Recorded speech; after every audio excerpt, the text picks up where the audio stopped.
The mantis shrimp doesn't punch, it detonates. At 50 miles per hour, the club strikes with the force often compared to a .22 caliber bullet leaving the chamber.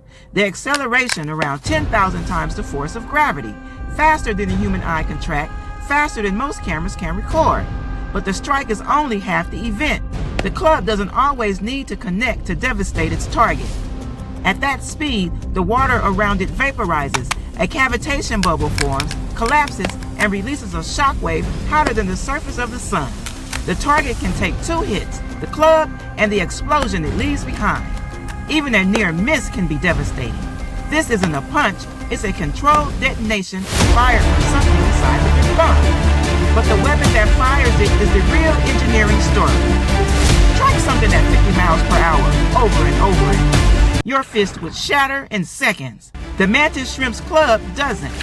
Material engineers at UC Riverside spent years studying why.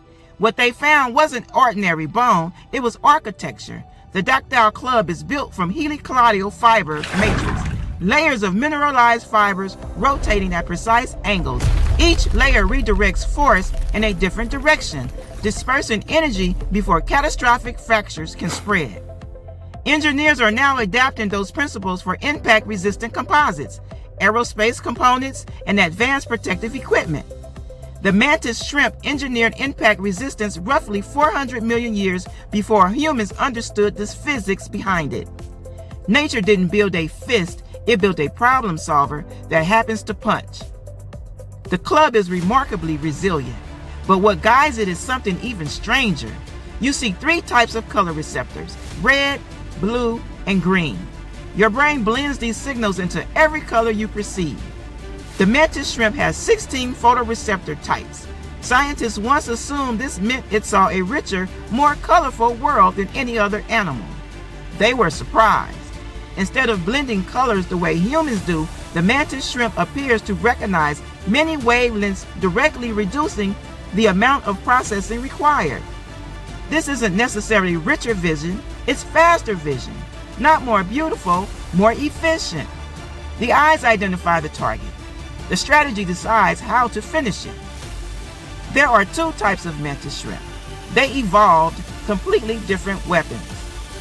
Smashers carry dense materialized clubs built to crack open shells, snail shells, and other armored prey. The strike shatters the shell, while cavitation shockwave can add even more damage. Spears carry barbed appendages, biological harpoons designed for soft-bodied fish. They wait inside burrows and launch lightning-fast ambushes before their prey can react. Same animal, 2 evolutionary strategies, both remarkably effective. The ocean didn't produce one weapon, it produced 2 specialized systems built from 2 very different hunting styles. Hundreds of million years of evolution refined them both. 2 weapons, 1 body, and yet this animal still has something to fear. The fastest strike in the animal kingdom, extraordinary eyes, armor that engineers are still studying, hundreds of millions of years of evolutionary refinement.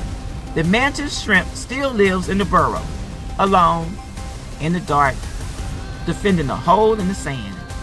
Because groupers don't evaluate engineering. Barracudas don't measure acceleration. Moray eels don't study material science. They evaluate size. And the mantis shrimp, for all its weapons, all its engineering, and all its evolutionary refinement, is only about 4 inches long. Nature didn't build the apex predator. It built one of the most sophisticated biological weapon systems on the planet and placed it inside a body that still has to hide. For more of nature's most dangerous designs, follow D.E.E.P.